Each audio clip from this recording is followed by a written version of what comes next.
Lipas ng panahon, maraming tao pa rin sa Rome ang may negatibong pagtingin sa mga emperador, sapagkat nang dahil marami sa kanilang naniniwala na ang mga ito ay malulupit, ang paniniwalang ito ay hindi maipagkakait sa mga tao, dahil meron naman talagang mga emperador ang umaabuso sa kanilang mga kapangyarihan at nagpakita ng kalupitan.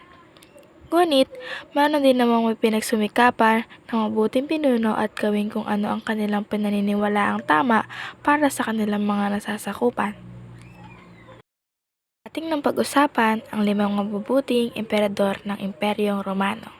Ito ay sina Marcus Lucius Nerva, Caesar Nerva Antonius Pius, Caesar Trajanus Hadrianus, at Trajanus Marcus Aurelius. Ang una ay si Marcus Lucius Nerva. Siya ay namahala ng maikling panahon lamang mula 96 hanggang 98 CE. Pinuri ang kanyang maganda at matalinong pamamahala. Ang kanyang mga hakbangin. Una ay ang pagbili ng maraming lupa at ipagkaloob ito sa mga mahihirap na mamamayan. Ang kanyang halimbawa ay naging inspirasyon ng mga sumunod na mga emperador. Ang mahihirap na mamamayan ng Rome.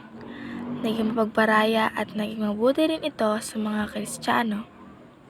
Ngunit matanda na si Nerva noong nakuha niya ang kapangyarihan bilang emperador. Siya ay walang anak. Dahil sa kawalan ng anak, sinimulan niya ang tinatawag natin na adoption system. Siya rin ang unang emperador na pumili ng tagapagmana na hindi niya kadugo. Pili niya na pumalit sa kanya ay si Caesar Nerva Trajanus, gobernador general ng Germania. Siya rin ang kauna-unahang outsider na emperador. At bakit siya outsider? Ito ay dahilan sa hindi siya katutubo ng Italia, bagkos siya ay pinanganak sa Spain. Pinagpatuloy niya ang pagpawi ng kahirapan at naging napagparaya din sa mga Kristiyano.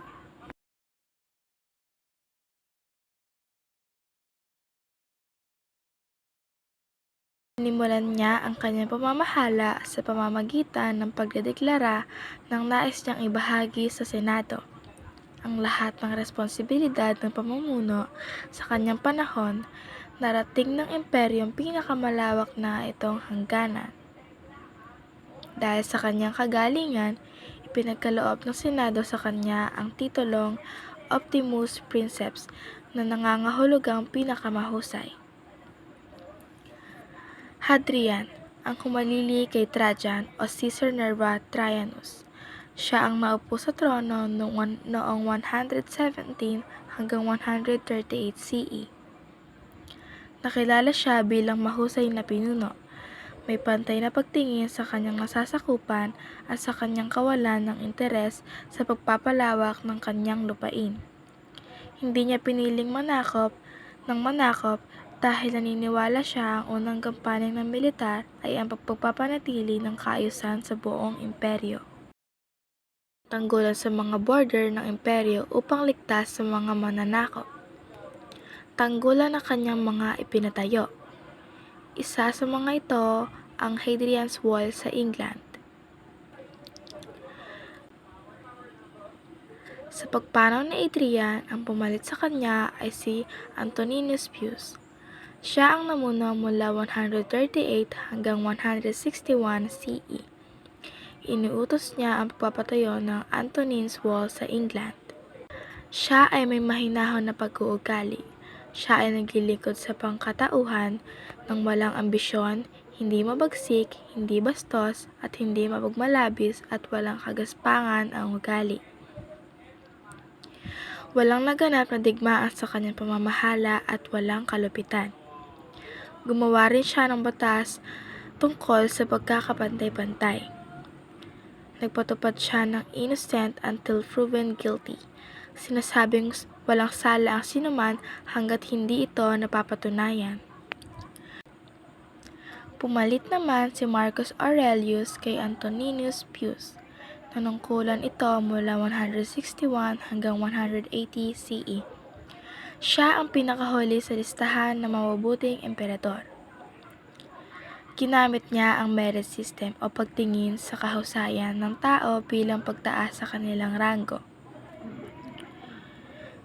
Itinuturi ng isang pilosopo dahil isa sa mga naging tagapagtaguyod ng Stoicism.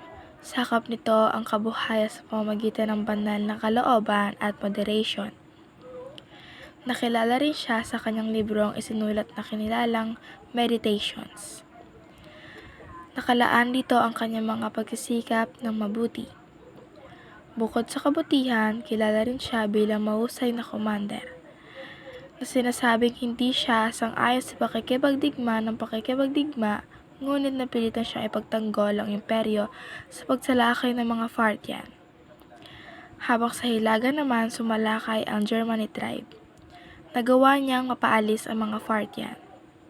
Ngunit sa hilaga naman nagpatuloy ang Germanic tribe.